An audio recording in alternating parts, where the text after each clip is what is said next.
These are professionals who are really invested in dentistry. And they're starting, one of the dentists starts to tell a story about a dentist in his office who's wearing a hazmat suit to remove mercury fillings. And all the rest of the dentists start to laugh. I remember I was in undergraduate school and we went on a dental office visit. It was one of those pre-dental classes where they want to make sure that you even know what dentistry is. So you're going to local dental practices and learning about it. And I was the only woman there. Hi, Michelle. Welcome to the show. Thank you. Thank you for having me. Welcome to Peak Performance Perspective, where we help entrepreneurs master health, wealth, and relationships. Now, as an internationally acclaimed author, speaker, teacher, holistic dentist, and a health and wellness provider, what does peak performance mean to you? That's an interesting question that I've really weighed a lot through the years. But for me, it's actually helping other people be able to live well and live to their full potential. So my peak performance actually is related a lot with what am I doing to help other people now? It wasn't always that way. I was always focused on me, or I was focused on me and my performance for a lot of years. And now it's how do I help other people actually perform to their peak potential as well? And that's been a real fun evolution for me. What do you think caused that evolution? I think age helps. I've been at this a while. So I think that definitely going through some things makes a difference. But I also believe it's struggling through a lot of years of what makes me happy. And I'm not happy. So what is it? My husband and I had, we laugh now and look back and say, wow, we had these annual, oh gosh, maybe you need to go and find another job. And maybe I need to quit this. And maybe I need to close the practice. And maybe we need to do all of these real self-introspecting questions. And we never really changed much. That was the interesting part. And now as I look back, I realize that my unhappiness was often related to me getting bored. And I just didn't feel a lot of excitement and a lot of change in where I was personally and professionally both. And I've learned that's not a very good place for me, that I need change. I need something that's new, that I'm excited about. So I was getting good at blowing up the things that were actually working. I'd blow up my family life, I'd blow up my practice, or I'd blow up something because then it gave me a little bit of that new rush. And now in retrospect, I look back and I think it had nothing to do with any of that. It had to do with the fact that I needed something new. And so for me, my new is now every person I meet, every person I'm able to give a little insight to or throw them something that they've never heard before that really can move the needle on their wellness. And so I think it had to be me evolving and learning what does peak performance look like for me. And it wasn't making chaos in every portion of my life that was going good. It's actually helping other people who have chaos in their life make their life look good. And that's now been a good revelation for me. So many of us have made decisions that we look back at and we say, no, that was a great decision for the time, but I don't know why I did that. They're stuck in a rut where they're not inspired, we're not doing the work that they want to do. On the spectrum, there are people who are changing their mind every month, right? They can't stick with anything. Having found this balance between not being bored and being involved, but also being grounded in something you believe in. For those who are listening to this, what's the key to attaining this balance? One of the keys for me is from a personality standpoint, I have 15 ideas every day. And I can drive people around me absolutely insane. And I did for a lot of years. In my dental practice, I would come every week to the team meeting and I would say, okay, guys, today or this week, we're going to work on this. And we're going to do this 10-step plan. And we're going to read this book. And then I would come back the next week and I would have something all new. And eventually one of my team members got real honest with me. And she said, can we just finish the thing that you told us to do last week before we have something new this week? And what it helped me realize was two things. Number one, I needed somebody in my life who could tell me no. And it's always been my husband. Just from a personality standpoint, he's the brakes and I'm the engine. But that actually was negative because it meant that we were always at odds with each other. And when that came to our home and things there, that's okay. But when it was every aspect of life, when it was also my dental practice and the decisions made there and every other thing, that was actually a bad thing. And so I got a coach, and I've had coaches my entire working career, but this coach in particular, I've worked with her now personally for 5 years, and I've given her basically the go ahead to tell me no. And I listen to her because I value her opinion. And what that's done is it's taken that no person, it's taken that role off of my husband, which has really helped our relationship. Now I run everything by Karen. Karen's her name. I run everything by Karen, and she'll tell me no. know. And I can fight with her and I can say, oh, I don't agree with you. This is what it needs to be. And sometimes we'll come to a middle ground. Sometimes I'll just agree with her. But that was something that I really had to have, is the person who could tell me, no, this is too much. This isn't going to make sense to you, sense to where you're at. So that was one piece. The second piece is I had to find something that I was able to do that was new all the time. So this sounds weird, but the thing that I do, I love to cook and I love ethnic cooking. I love to be creative. That's my outlet. And so whenever I need something new, I buy a new ethnic cookbook. And I'm like, this is my $30 on Amazon fix. And then it comes and I read through it and I pick a few recipes and I try them out. And then when I have the itch again, I'm like, okay, I think Pakistani cooking sounds good this week. And buy myself a. So I just really recommend find something that scratches that itch for new. And then I let my managers take care of the businesses. I let them do what they are really trained and capable of doing. And if I'm going to give them guidance, I filter it through Karen before I have new initiatives and new things, because oftentimes people that are really in that peak performance mode, we're moving fast and we're moving faster than most of our people are capable of keeping up with. And that's what I learned. I was just running way too fast and outrunning them and leaving chaos in my wake. So filter it through somebody, have somebody that's a trusted advisor there, and then have something fun that you want to do that can scratch that itch when need be. You had a personal health journey that changed, revolutionized the way you approach patient care today. Yes. Can you tell us a little bit about that? Yes. So again, in that dental practice, I was about 10 years in. The practice was fine at that time. I was fairly young. Everything was still new. I was learning a lot of new things, bringing them into the practice. And I thought that's just how practice went. My father's actually in his 70s. He's still practicing dentistry. And he was always just bringing a new procedure or a new piece of equipment or something. So I watch him now and I think, oh, that's what he was doing. He was scratching that itch. So I was following along in his footsteps, doing great dentistry, and I got really sick. And I thought at first it was just diet. That's what everybody says. Just change your diet. So I changed my diet and it didn't really change. I was having horrible stomach pain all the time. My hands were so numb all night long. I wasn't sleeping. I couldn't blow dry my hair. I couldn't cook, which I love to do. I couldn't do a lot of things because my hands were so painfully numb. But the biggest thing is I couldn't hold my dental instruments anymore. My dental assistants were having to do some of the finer motor skills for me. So I knew that something was really wrong.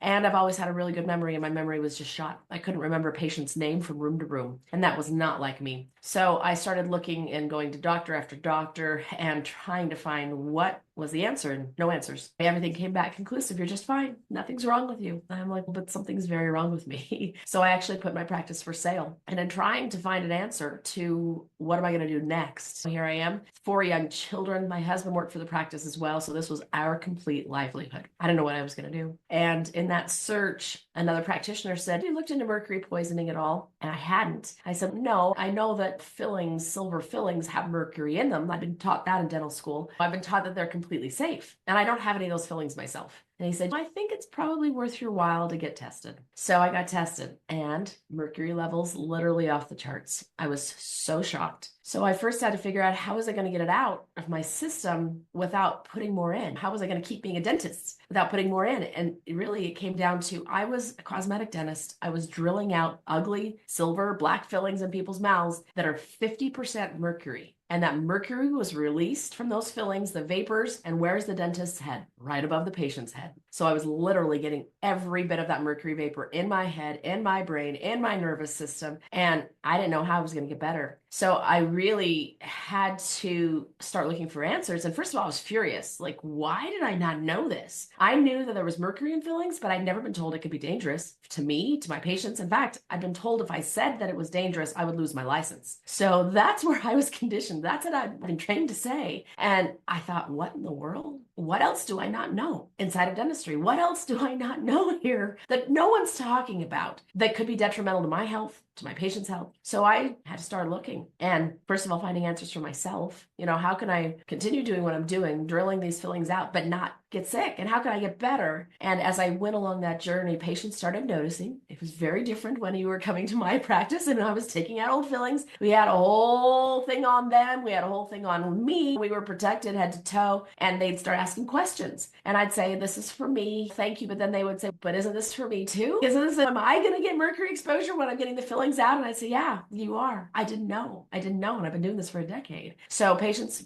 became very interested and started telling people, their doctors, their friends, their family, saying, wow, if you're doing this, you need to do it safely. And those doctors started telling me the other things I needed to look into. They knew better than I did. They'd say, well, you really ought to look into ozone. You really ought to look into the problems with root canals. Have you really looked into fluoride and what it does to the body? All of these things were sacred cows in dentistry that I've been taught not to question. And I started questioning them. And what I found was there is a whole new world that nobody's talking about related to dentistry, dental materials, dental procedures, and overall health. So my practice started transitioning, morphing drastically. And that's where I am today now with a multi-specialty doctor practice, patients flying in from all over the world, all kinds of things, simply because I got sick and I had to ask why. So it's been a journey and one I did not expect to go on. Wow. For those who are listening to this thinking, I go to my dentist every couple of months and I get a lot of procedures done, can you explain to them what does mercury exposure, like how it affects the body? What are the best ways to box your body safely? Yeah, so mercury is an incredibly dangerous neurotoxin. And the interesting thing is people talk about mercury when it comes to fish, right? They say, oh, don't eat too much tuna because it has mercury in it. Or they're concerned with mercury in vaccines, that kind of thing. But does anybody talk about mercury in dental filling? And those fillings are 50% mercury. And I can tell you now, without losing my license, that mercury is released from those fillings 24/7. So you get a low dose of mercury. Like I said, mercury is a neurotoxin, so it's going to affect brain function. So brain fog, memory issues, particularly short-term memory issues, are going to show up with mercury problems. You're going to get neurologic symptoms. So that might be like I had numbness in my hands. It might also be people will have issues with their feet or with their legs, and they'll call it neuropathy. You're going to find those things. Gut issues are classic for mercury also because mercury affects your stomach's ability to create stomach acid. So now I wasn't digesting my food properly. So all of the things that are really related to nerves are all going to be related to mercury as well. We talk to people all the time about this. So the first thing I always say is if you're going to get fillings removed, which I recommend it, but if you're going to get them removed, only get them removed safely. So there is a set of procedures called the SMART procedures. It's through an organization called the IAOMT. You can put that in show notes, IAOMT.org, and they have a set protocol that dentists are supposed to follow to be able to remove this safely for you and for the dentist both. So these are all things to do now, and these are the symptoms to look for. How do you detox? The interesting thing is mercury goes and hides. I like to think of it as it's hiding out in neighborhoods, and the SWAT team has to come and find it. So you have to make sure, first of all, that you get a SWAT team on board. So I always tell you to work with a functional medicine practitioner because they're going to help you get the products and the things that are going to go and hunt out, search out that mercury in the brain, in the nerves, where it's hiding, and get it pulled to the point that it can actually then be dumped. Then the second step is you need to make sure that your liver is working right. Your liver is your processing system. You need to have your kidneys working correctly. That's where it's dumped. That's where it's dumped. You need to have your bowels working properly. That's the other dump place it's dumped. All of these things need to be working before you go and use that SWAT team and search out the mercury. Otherwise, it's just going to go find a new neighborhood to hide in. So it's really important to go work with a functional medicine practitioner on this to bring it all out, but make sure everything's working to be able to dump it once you do. At this point, you've been practicing what we'll call as traditional dentistry for a long time. Your father is in the profession. You have relationships with other dentists. And here you are, a change maker, all of a sudden coming out and saying, wait a second, why are we doing this? It doesn't look kindly upon people who break its norm and want to stray away. So it must have come with challenges. How did you overcome this shift from the traditional focus into holistic dentistry? What's interesting, when I first started changing my own health, anytime you change, you get excited about it, right? I was seeing changes in myself. My gut health was improving. My memory was improving. And so I started sharing it with everybody. All of my family members, I was buying them recipe books and blenders and things like, oh, this is going to be so good for you too. And I got really frustrated and disappointed early on because they weren't as excited about it as I was. And so I learned a really valuable lesson that people are going to change at their own pace and for their own reasons, and we can't actually force that upon them. So when it comes to my family, I realized that if they ask a question, this is now my rule, this is my golden rule. If they ask me a question about something, I answer the question. If they ask me another question, I answer the question. If they ask me another question, I answer the question, but I don't push anything on them. And I found that's actually helped a lot with personal relationships. I'm there as a sounding board, as a resource, but I don't push it on them. And that's been very useful for me. There's a lot of family members who don't eat the way I do or think the way I do or live the way I do, and it's okay. It's okay because that's the way they want to do it. Obviously, I'm here if they want help. They don't have to. In the profession, that's where it got a little ugly. So I remember sitting at a table. It was the end of a long continuum. So in dentistry, we call it continuing education, where it's extra things that we learn outside of dental school. And I had been enrolled in this continuum before I started on this Mercury journey, honestly. And it was 9 3-day courses. And each of these courses costs $6,000. These are not inexpensive courses. So I'm at number 9. And at this point, I have changed drastically what I'm doing in practice for personal reasons. I'm sitting at a table at lunch, the last day. So the dentists at that table would have been through 9 courses that they paid $6,000 plus expenses to travel, be away from their practice, everything else to be there. So you know that these are invested practitioners, right? These are professionals who are really invested in dentistry. And they're starting, one of the dentists starts to tell a story about a dentist in his office who's wearing a hazmat suit to remove mercury fillings. And all the rest of the dentists start to laugh. And I sit there and I think, do I say something or do I not? Do I say something or do I not? But I always say something. I said, can I share my story with you? And I shared my story, of course. And then they said, of course. And I shared my story. And I just said, I just wanted you to know what I've been through so that you don't have to go through the same thing as well. And they were incredibly embarrassed, incredibly apologetic. And I said, no, I'm not looking for an apology. I just want you to know that what we've been taught may not be everything there is to know. And that's been my approach with the profession. It's simply, can I share my story? And this is something I feel like it's important for people to understand. People can't argue with my story because it's mine. That makes sense? You can't tell me that my story is wrong. You can't tell me that my experience is wrong and that my feelings and my health challenges are wrong. They're mine. I can't tell you your challenges or your experiences are wrong either. They're yours. So that's what I always lead with. Can I share my story? Because nobody's going to argue with my story. And then if they ask a question, they're going to follow the same model now. If they ask a question, I answer. If they ask another question, I answer it. And some people don't ask any questions, and that's fine. Maybe at some point they will. So I'm the crazy one. I'm the crazy one in town. I'm the crazy one everywhere who does pay attention. Not necessarily my family, not necessarily, although they are now, and not necessarily practitioners, although they are now as well. When they see a very large, very thriving dental practice, some of them are going, oh, what are they doing over there? Maybe we should pay attention. But the people that actually do pay attention and ask a lot of questions are people just like you and all of the people listening to this. Every single day, I have people in tears saying, thank you so much for being honest, for sharing this, for just making sense of it all. Thank you so much. So my efforts are focused there. How can I help everybody that's listening? How can I help you know what you need to know about your body, about how to live well, about how dentistry affects it, and every other thing? How can I help that? And that's really how I've navigated that challenge, because I could spend all day long fighting dentists online. I could get into forums and they are ugly, as they are inside of every profession, because these are sacred cows that I'm killing, like major sacred cows that I'm killing here. And it could get really ugly. And I choose not to have that fight ever. It doesn't do me any good. It just makes me mad. So why do it? I want to just help people. And if I help enough of you that are listening, then you're going to go ask your dentist to change. And then the dentist will come and say, how can you help me? While we're on the topic of helping people understand the importance of this,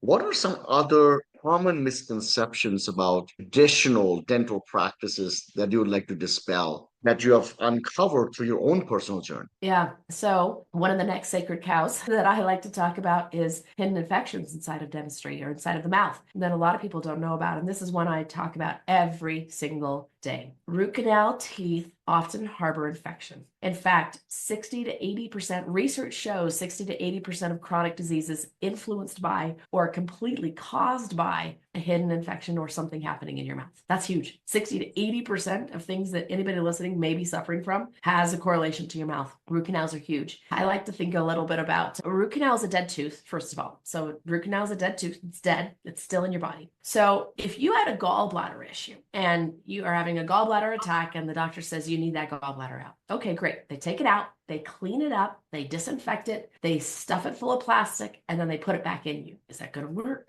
No, we wouldn't do it with any other body part, right? But that's what we do with the root canal. We clean it out, we disinfect it, we fill it full of plastic. It's called gutta percha, and we leave it there. Going to be dead tissue in the body in that dead tooth. There's dead tissue left and bugs find it. And those bugs then have to be controlled by your immune system. So then your immune system is taxed because it's dealing with this 24/7. And eventually your immune system can't keep up because life happens and then it starts to destroy bone. But you've lost all warning systems because the nerve is gone. That was removed as part of the root canal procedure. So it doesn't hurt anymore. You don't know. You have these kind of phantom pains sometimes, like it just doesn't feel right. That's what everybody always says. It just doesn't feel right. And then you have things like sinus infection that never goes away. Or you lay back at night and all this gunk drips down your throat. And you think, where is that coming from? Or you just don't feel good. Like you feel lousy and you're not sleeping well and you have brain fog and you just know you're not living well. But you never would think that it's a failed root canal because there's no local symptom. You would never imagine it. So that's the big one that I talk to people about every single day. Go get what's called a cone beam CT scan. It's the only way to really see these root canals and see, are they successful? So that's a big one that literally every single day in my practice I'm talking about. The next big one that is interesting, dentists are really intent on fighting this one. It's fluoride. And fluoride has been all over the news lately because it's now become a political topic. So all of a sudden people are jumping on the bandwagon here with fluoride. I always believe that none of these things were intended to be damaging or dangerous or bad for us. I always assume positive intent, and that's the same thing with fluoride. Fluoride was introduced simply because they figured out people who had fluoride in their well water had stronger teeth. Great. So the profession said, let's put it in everybody's water. Let's put it in cavities. This is a great idea. Let's put it in our toothpaste. Let's put it in everything and let's see if it prevents cavities. But there's two problems. Number one, it hasn't prevented cavities. People still have cavities. Yesterday, I told 12 of them they had cavities. So people still have cavities. So it hasn't prevented cavities. But the second problem is it doesn't just affect your teeth. Fluoride affects your thyroid. It actually decreases thyroid function, can lead to hypothyroid symptoms, which is fatigue, energy issues, all of those things. Fluoride affects your bones. It creates more brittle bones. Fluoride affects your brain. There's new studies showing that it actually decreases IQ in children. Literal research, PubMed research showing this. So I look at that and I say, okay, so it didn't do the thing we hoped it did. Causes all of these other issues. So why are we still doing it? It didn't do the thing it was supposed to do. And we have an alternative now. It's called hydroxyapatite. Simply the minerals your teeth are made of. That's what you use instead of fluoride. It's just that. But dentists will die on this hill because it's what we were told. It's what we were taught. And we don't need to die there anymore. There's so many alternatives that have nothing to do with fluoride, and they're safe for your body and they're good for you. So I tell dentists all the time, I'm like, why are you fighting this fight? Why not just pay attention to the research and say, hey, we didn't know. They didn't know the earth was round before either. And people didn't die. Maybe they did. They didn't stand staunchly and said, no, it is flat. No, we actually know it's round now. It's okay to say, boy, we didn't know. Now we know. Now we know. So fluoride, you don't need it. You don't need it. Use hydroxyapatite instead, and you don't want it because it can really compromise a lot of other systems in your body. So those are two biggies. The third one that's a huge one is sleeping. People think, I can't sleep. All right, I'm going to have to take meds, drugs that don't really help you sleep anyway. Or I'm going to have to strap this mask on my face that forces all this air down my throat. And I hate it, but it's the only way I can breathe. That's not true either. We use that same cone beam CT scan and we say, what's going on structurally? Is there room back here to breathe? Is that the issue? Do you have an infection somewhere that's causing all the stuff in here to get swollen so now you can't breathe by it? What's really happening? And now we get to root cause. We make mouths bigger. We make room for all the things that are supposed to fit in your mouth. We get rid of infected teeth. We do things like that. And literally, we're getting people their life back. It's shown that if you have sleep apnea, it's going to decrease your lifespan by 20%. So if you're going to live to 80, you're now going to live to 60 because of this. Really? Is it worth it? No, so not worth it. So go find root cause answers for airway. So those are the big three that I always hit. We already talked about metals, now we've talked about infection, and then airway, and then obviously fluoride always. You obviously have a very healthy attitude about how to go about educating people on the topic without forcing them, without shoving it down their throat. Intellectually speaking, why do you think the dental industry, the dentists, they are so opposed to new ideas? Because on pen and paper, science is supposed to be about looking at observations and coming to conclusions and testing those hypotheses and getting better. Is it part of their identity that they are fighting tooth and nail against what seems to be an obvious thing? A great question. And one I've asked myself a lot. Why is there so much resistance here? I think that there's two problems. Number one, we really are trained to believe what we've been trained, right? And we really are trained to defend these stances. This is ours. This is dentistry. And this is what's going to help people be well. People don't want to lose teeth. People tell me that all the time. Dentists tell me that. People don't want you to be pulling all their teeth out. I said, I agree. But people also don't want to be sick for the rest of their life and not know why. What's the better alternative here? I can replace a tooth, but I can't replace their health. The fluoride one, we've been told forever that this is the way you keep teeth well. And it works, but it also damages the body. I also believe that practitioners aren't necessarily scientists.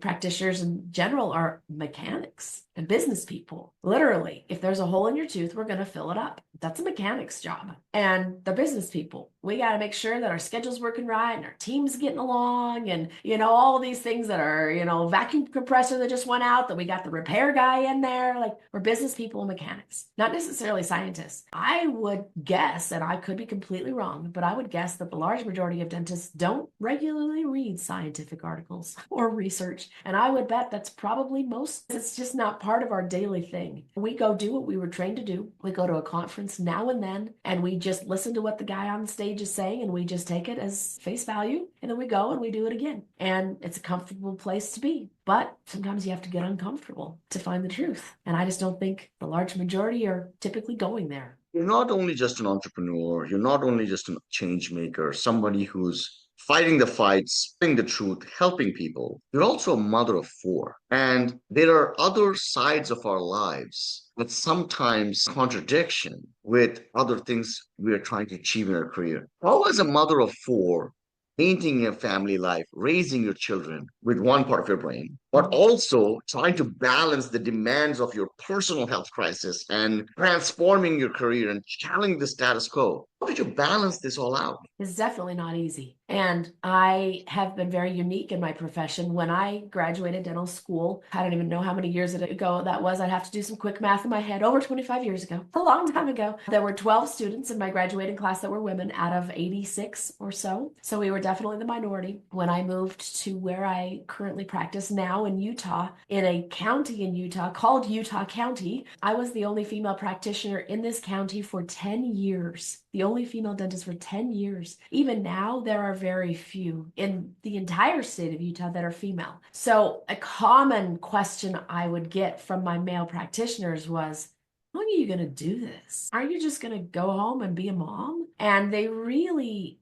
discourage women from dentistry, saying you're going to kill the profession because you're all just going to work like 2 or 3 years and then you're going to go have a baby and then you're going to go be home. And I would go to meetings and I'd be the only woman in the room. And so everybody would assume that I was someone's wife or someone's hygienist or someone's dental assistant. The only advantage is that it's the only place on earth where the line of the women's restroom is shorter than the men's. So it was like, this is the best. The men have to wait longer than I do here. That's the only advantage I saw. So very much sticking out, very much saying, how in the world does this work? And it's interesting because people will say things like, oh, I'm a working mom. I actually never defined myself as a working mom. Interestingly enough, I've thought back on that now. And I never called myself that. I never called myself a working mom because I was just me and I was doing the work that I wanted to do and I felt like I'd been called to do and I'd been blessed with the ability to do. And I'm a mom. And really, I had to learn this lesson the hard way. I would feel a lot of mom guilt, and moms do. We feel a lot of guilt all the time. And I would think, gosh, I'm not at my kid's soccer game because I'm seeing a patient. I'm not doing this. But I very early on realized that family was a priority for me. And I also realized that a lot of the limitations we put on ourselves in professional life are actually put there by ourselves. And so I said, literally 2-3 years into practice, I'm never going to work more than 3 days a week. I'm not going to do it. And I'm going to get done at 3 p.m. because that's when my kids are off school. And people in the profession said, you can't do that because people want to bring their kids after school. And if you're never there after school, then they're never going to bring their kids. Or you can't keep a practice going on 3 days a week. You're not there enough. And I said, watch me, because this is big enough and important enough to me to do this. And that's really been my mantra. I have had those naysayers since the day I said I wanted to be in dental school. I remember I was in undergraduate school and we went on a dental office visit. It was one of those pre-dental classes where they want to make sure that you even know what dentistry is. So you're going to local dental practices and learning about it. And I was the only woman there. And the dentist that we were visiting was a very old school practitioner. And he looked at me and he said, what are you doing here? I'm going to be a dentist. And he said, oh no, women don't do that. Women don't do that. You can't have a family and do that too. And so real early on, it became, watch me. I'm not going to argue with you. Just watch me. In dental school, a lot of my classmates said the only reason you're here is because they have a quota and they have to accept a certain number of women. They have these quotas now. They're super unfair to us men, but they have these quotas now. And that's the only reason you got accepted. And I just sat back and I said, just watch me. So I graduated second in my class. And I'm like, no, all you guys were behind me except for one, my good buddy. We were up there at the top, so just watch me. The same in profession. You can't work 3 days a week. You can't get done at 3 p.m. That's important to me, so watch me. And that's what I've done. I've not worked more than 3 days a week for my entire career, and now I work 1 day a week. Watch me. It's possible. So it's deciding first who you are and what your goals are. And that's what I decided for myself. Last night, I was up until after midnight helping my daughter. She's a senior in high school and she has to present a thesis on a very controversial subject today. I was up helping to fine-tune her PowerPoint. And there were other things that were on my list for last night. But as I got into bed late and early this morning, I thought I did the very most important thing today. There was nothing more important on my list than helping my girl with her presentation for today. Nothing. And that's really been what I've kept at the forefront, is what is the most important thing. And what I find is when you keep that first and right there in the front, the other things help themselves to work out. And it's scary. And you have to be brave to put yourself first, to put the things that matter most to you first. But what I find is it creates just this momentum of positivity and abundance. And I'm doing all that I want. And that attracts what's this concept of the secret. It's not a secret. It's just simply that you are doing what you're supposed to be doing and people see it and they want to be around that. Cool. They're like, oh, she's got something going on right there. She knows what she's all about. And then they want to be around you and then they want to help you. And then they want, oh, okay. Just watch me. Watch me. Watch me be part of it. Come and do it too. And my team has loved that we get off at 3 p.m. They love that people say, oh, you should be working Fridays. You should be working till 7 o'clock. I'm like, why? Because we're doing great doing what we're doing. Why? That just makes our lives worse. This is most important to us. So this is where I say. So I had a lot of mom guilt. And there were certain days that I did not follow my rule. I did feel like I was not being the best mom. But I think if you were to talk to my kids today, they'll say you were there more than most every other mom because I was intentional about it. I'm the one who actually would help with a field trip or do this or do that because I intentionally put that on my list and made sure it was there. So that's how I navigated it. And it was certainly never easy. Certainly not easy. Certainly still isn't easy. I've got grandbabies now. Every Monday is my grandbaby day. And I don't do anything else. I don't do podcasts. I don't do anything on Mondays because that's when I go play with my grandbabies. And it's just being intentional about the things that matter. All these things you brought up, navigating stereotypes, low expectations as a woman in male dominated fields, the force from the world to make you feel like you are incompetent or less than mom because you're choosing to pursue in certain things that you ought not to. Or even, oh, great, you want to start your own business as a woman. Wonderful. I support you 100%. But you also have to do all the other responsibilities of a wife and intellectually. Sometimes we know what we need to do, but emotionally, it's so hard to get through day by day. And for those listening to this, they're listening to Michelle and they're thinking probably, she's a superwoman. She's so positive and so upbeat because they're seeing this version of you today. They're not seeing the version of you struggled through the journey. Can you tell us, tell everyone, what were some of the specific things you did when you were at the lowest of the low, when you're facing these stereotypes and this and all this? What did you do to lift yourself up and continue on the journey? I think surrounding yourself with people that care about you and want to help is important. And early on, I asked if I have an assistant or somebody that's going to help me with tasks, what are the things that I want to keep? And what are the things that I don't care about? And that's an important list to make So I recommend you literally write down for one day everything that you do, everything that you do. And this is an exercise that I've done numerous times over my life. You write it on one side of you write it on the left side of the paper, make a line down the middle, write it on the left side of the paper, every single thing that you do. And then you're going to transfer to the right side the things that you absolutely, if that was the only thing you could do, want to keep on your list. So now that's my must-do list over on that side. Everything that I did not transfer over, I'm going to figure out who's going to do it for me. Can I just get rid of it? Do I even need to do that at all? How am I going to delegate that? What is that going to look like? And so sometimes people will say things like, gosh, I want somebody to do my laundry. Great. Keep it on the delegate side of the list. You can't really get rid of it unless you want to buy all new clothes every week, but you can't get rid of it. Laundry for me was something I actually wanted to keep. That was something I felt like moms do, but that may be different for you. But there were other things like grocery shop. I despise grocery shopping. So guess what? Somebody else does it for me. My husband, my assistant, somebody else. It's not about being a good mom or a bad mom. It's about you as a parent. What are you wanting to do and what do you feel is most important? So those were the decisions I had to make. And I had some real low days. I completely felt like the world was on my shoulders. I was carrying the weight of all my team members. And if my practice didn't do well, then they didn't get the paychecks that they needed to support their families. And so literally, not only were my 4 kids and my husband and everybody sitting on my shoulders, but all of my team members and all their families as well. I did have to just throw them off and say, okay, guys, you're freeloading here. And mentally, and it was all just me. They weren't asking me to carry them. I was carrying them. But I had to say, all right, you're big girls, you're big boys. You can take care of yourself. Thankfully, they were along for the ride and we were able to help each other. But I had to get rid of them. That was a big part. In those real low places, though, I just had to get very clear. What does it look like to me to be the mom that I want to be? And I would ask my kids sometimes, guys, what's most important for you? What do you really need me to be at? What do you need to see my smiling face at? Because I'll prioritize those things. And which things just don't matter that much. Do I really need to be the playground mom watching the playground on every Tuesday at 4 p.m., whatever it might be? No, they're like, no, mom, we don't even know which moms are out there. Okay, great.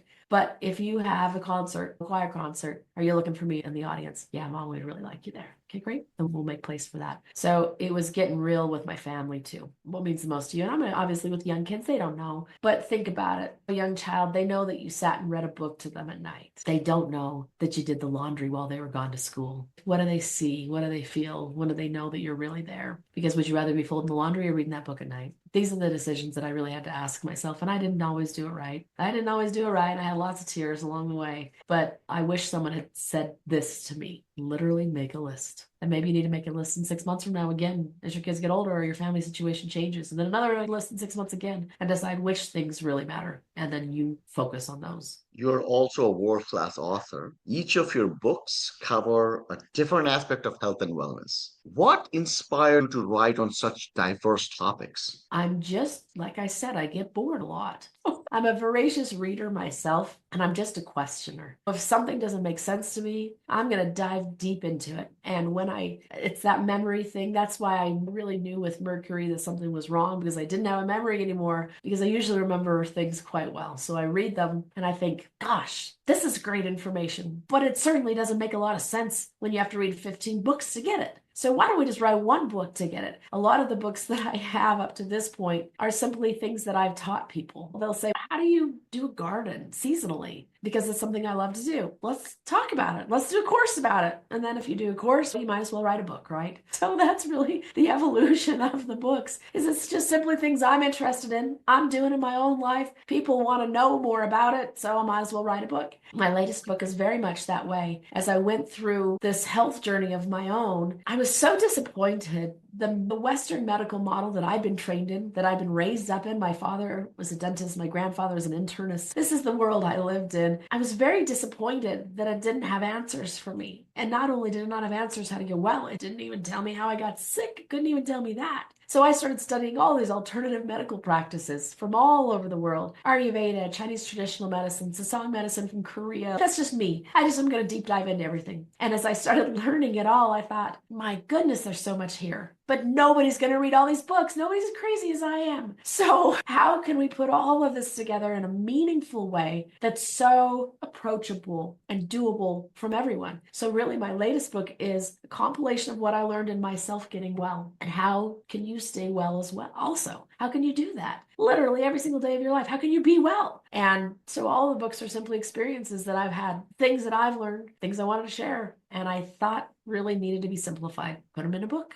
The book that you have coming up focuses on optimal health and energy. You've written so many other books. If the listeners wanted to pick up one of your books, which is the one would you recommend and why? This new one. So the new book is called Living Well with Dr. Michelle. I didn't name it. I am not that focused on myself, but it is really, it's my journey of living well. How do you do that? But then what I do is I take it to the seasons of the earth. And I believe that the earth has everything we need to stay. We just have forgotten how to use her and how to work with her. And so I simplify it for you. You take a symptomology assessment where you put your symptoms in. I tell you which season that aligns with. So maybe you have liver issues, gallbladder issues. Maybe you're in the spring season. And I tell you what to do about it. I tell you how your cells work. The best analogy I have is if you cut your finger and you put a Band-Aid on it. Does the Band-Aid heal your finger? No, right? Band-Aid doesn't do any healing at all. Band-Aid might support the healing, keep it dry, keep it clean. Your cells are the things that do the healing. I was always asking, was it Western medicine or is it Eastern medicine that I need to focus on? And I realized that was the wrong question. And I think that's a question that confuses all of us because we think we have to pick. It's the wrong question. The right question is, what do my cells need in order to do their job to keep me well? And that's what the book is all about. What do your cells need? Because everything in the world, every powder and prescription and pill and program, they're all just Band-Aids. They're all just there to support your cells. So what do your cells really need? So I help you figure out where to start, and I help you figure out what cells need and how to get well, how to stay well or how to get well. So that's what this book is all about. It's about unlimited energy, how to live with this unlimited energy, how to have a healthy health span. I don't want you just to live a long time. You don't want to just live a long time. You want to live well. You want to thrive every single year that you're alive. This is all about that. How to thrive every single year you're alive. Very approachable, very simple, very basic recipes, lifestyle practices, movement practices to do based on right now what your cells need. So I help you figure it out and help you know what to do. So this is the book you need. This is the book you need. You can pre-order it right now. Actually, get that because I'm going to get you started before the book even comes out. So definitely you're going to want to get on that. You went through this personal health crisis. You found a solution. You could have kept your mouth shut and fixed your life and continued to do the work everybody was telling you to do. There are millions of dentists across the world, but you didn't do that. You not only fixed your own life, you took that message outwards. You started educating other people, faced scorn, sarcasm, God knows what, continued on the path, still continue on the path. And that says something about a person. It says something about a person who puts themselves on the line for seemingly strangers who they've never met because they believe in a standard, in a quality of life that everybody.